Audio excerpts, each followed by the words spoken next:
तुमच्यावर थेट आरोप होतोय बीडच्या आज आज आज मी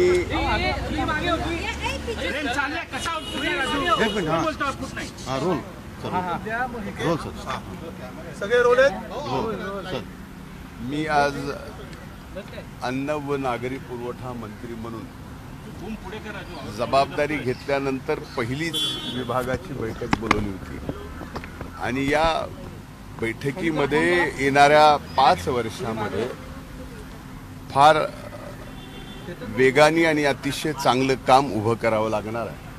कारण अन्न आणि नागरी पुरवठा हे विभाग म्हणजे फार महत्त्वाची सेवा देणारा विभाग आहे आणि बाकी कोण वेगवेगळ्या पद्धतीनं काही मान्य करत असेल पण ही सेवा अतिशय व्यवस्थितपणे शेवटच्या लाभार्थ्यापर्यंत जर आपण पोहोचवली तर त्याच्यासारखा आशीर्वाद आणि त्याच्यासारखं पुण्य दुसरं कुठलंच नाही हे समजणारा माझ्यासारखा एक कार्यकर्ता आहे.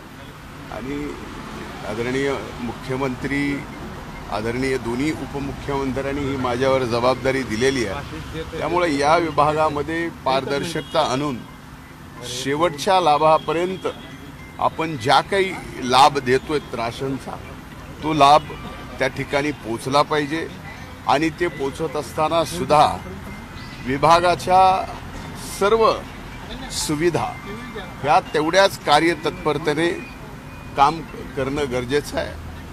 आज हे राशन पोचवण्यासाठी अवास्तव लॉजिस्टिकला लागणारा जो खर्च आहे तो कमी करून त्यातून अधिकच्या लाभार्थ्यांना कसं आपल्याला अन्नधान्य देता येईल या सर्व विषयावरती आज पहिल्याच बैठकीमध्ये चर्चा झाली आणि एक 100 दिवसाचा आमच्या विभागाचा तसं सर्वच विभाग या ठिकाणी देत आहेत तर सर्वच विभाग एक 100 दिवसाचा कार्यक्रम आदरणीय मुख्यमंत्र्यांना या ठिकाणी देत आहेत. तर आमच्या विभागाचाही कार्यक्रम हा 100 दिवसाचा देण्याच्या संबंधित काही सूचना आजच्या बैठकीमध्ये मी आमच्या विभागाच्या काही अधिकाऱ्यांना केल्या. सर तुमच्यावर आरोपाचा गैरवापर केला जात आहे अशी बातमी सुद्धा मी लोकशाहीने आता उघडकीस आणलेली आहे. इडलीसाठी विशेषतः बड्या बड्या हॉटेल्समध्ये मोठ्या प्रमाणात हा साठा जात आहे रेशनिंगमधून याला चाप कशा प्रकारे लावला? आता ही बातमी मी ऐकली आहे आपल्या माध्यमातूनच पाहिली नाहीये पण मी ऐकली आहे. याबाबत निश्चितच आम्ही चौकशी करू. मुख्यमंत्र्यांसोबत चर्चा झाली मुख्यमंत्र्यांची मुख्यमंत्र्यांसोबत माझी चर्चा नाही. माझी बैठक आज योगायोगानं याच वेळेला होती त्याच वेळेला आदरणीय मुख्यमंत्र्यांची सुद्धा बैठक तिथं होती तर आमचं एक समोरासमोर नमस्कार झाला. आरोप होत आहेत अनेक आरोप करण्यात आलेले आहेत. संजय राऊत असतील जितेंद्र आव्हाड असतील हे तुमचं नाव घेतलेलं आहे. संजय राऊत म्हणतायत की तुमच्या मंत्र्यामध्ये आरोपी आहे. कुणाचं काय काय ऐकू म्हणजे मला कळालं. तुम्हाला जो आरोप होत आहे संजय एक मिनिट पहिल्यांदा मुख्यमंत्री तुम्हाला पाठीशी घालताय. एक तर पहिल्यांदा ज्या देशमुखांची निर्गुण हत्या झाली आणि ज्यांनी कुणी हत्या केली त्यांना शासन झालं पाहिजे ते फासावर गेले पाहिजेत या मताचा पहिल्या दिवसापासून मी आहे. तोही शेवटी माझ्या जिल्ह्यातला एक सरपंच आहे. मलाही त्याच्या बाबतीत तेवढाच आदर आहे. आता यात जे कोण गुन्हेगार आहेत त्या सर्वांना फाशीची शिक्षा करा. मग तो कुणी असो कुणाचाही कितीचंही कुठल्याही जवळचा असो अगदी माझ्याही कुणी जवळचा असो तर त्याला सुद्धा सोडायचं नाही हा एक व्यक्ती म्हणत असताना फक्त राजकारणापोटी माझ्यावरती काही जणांनी आरोप करणं याच्या मागे काय राजकारण असू शकतं हे आपण समजू शकता. धन्यवाद. मराठवाड्यामध्ये 28% विद्यार्थ्यांना मराठी भाषा बोलता येत नाहीये. इंग्रजी हिंदी तर दूरच राहिली. अहवाल आला आहे मुलांना मराठी देखील बोलता येत नाही मराठवाड्यात. मला तो अहवाल पाहावा लागेल. सर ज्या प्रकारे वाल्मिक कराड यांच्यावरती आरोप होत आहे स्पेशली वाल्मिक कराड यांना घेऊन तुमच्याशी जी जवळीक होती वाल्मिक कराड यांची जी तुमचे संबंध आहेत का? एक लक्षात घ्या वाल्मिक कराडांची जवळीक सुरेश दसांच्या सोबत होती. माझ्या जवळचे तर त्या आहेतच. त्यांच्यावरती जो गुन्हा दाखल झालेला आहे त्याचीही चौकशी पोलीस या ठिकाणी करते आणि त्या ठिकाणी तीही अतिशय पारदर्शकतेपणानं चौकशी झाली पाहिजे या मताचा मी आहे. त्यामुळं शासन कुणालाही पाठीशी घालत नाही. पण एखाद्याला आत्ता मलाही माहित नाही मी कधी एवढा मोठा झालो, पण मला आणि माझ्या विरोधात सकाळी सकाळी बोलल्याशिवाय एखाद्या दिवस उजळत नसेल त्याच्या पलीकडे आपण काय बोलू शकत नाही.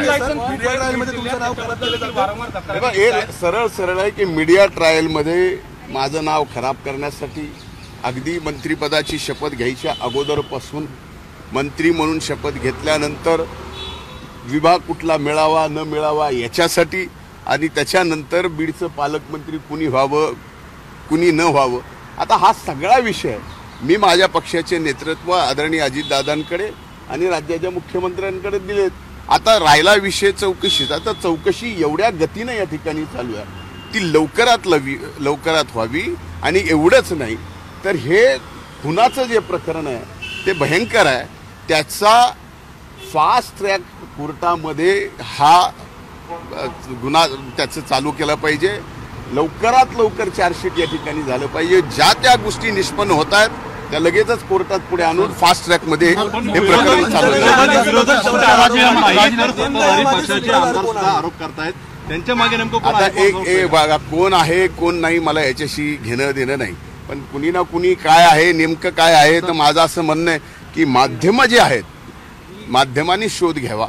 माध्यमांनी सुद्धा फक्त माझ्यासारख्यालाच एकट्याला मीडिया ट्रायल करून ज्याचा की या कुठल्याही गोष्टीशी कसलाही संबंध नाही, आता या प्रकरणामध्ये मला मीडिया ट्रायल करून त्याचा उद्देश काय असू शकतो त्यांना, तर मला पूर्णपणानं समाजकारणातनं आणि राजकारणातनं उठवणं. सर मुख्यमंत्री आजपर्यंत काही चर्चा झाली का तुमची? ज्या मुख्यमंत्री असतील अजितदादा असतील यांच्या संदर्भात काही चर्चा झाली का? कारण सगळे प्रकरण वाढताना दिसतंय. नाही मी जे वस्तुस्थिती मी जी बोलायचं ते त्याच दिवशी बोललोय. त्यांना पूर्णपणानं सांगितलंय की यात कुणीही असेल त्याला सोडायचं नाही. ज्यांनी कुणी केलंय ही जी हत्या करणार आहेत ज्यांनी कुणी केलंय निष्पन्न झाल्यानंतर त्यांना सुद्धा फाशी दिली गेली पाहिजे. या सर्व गोष्टीच्या या मताचा मी आहे. एबीपी माझा, उघडा डोळे बघा नीट.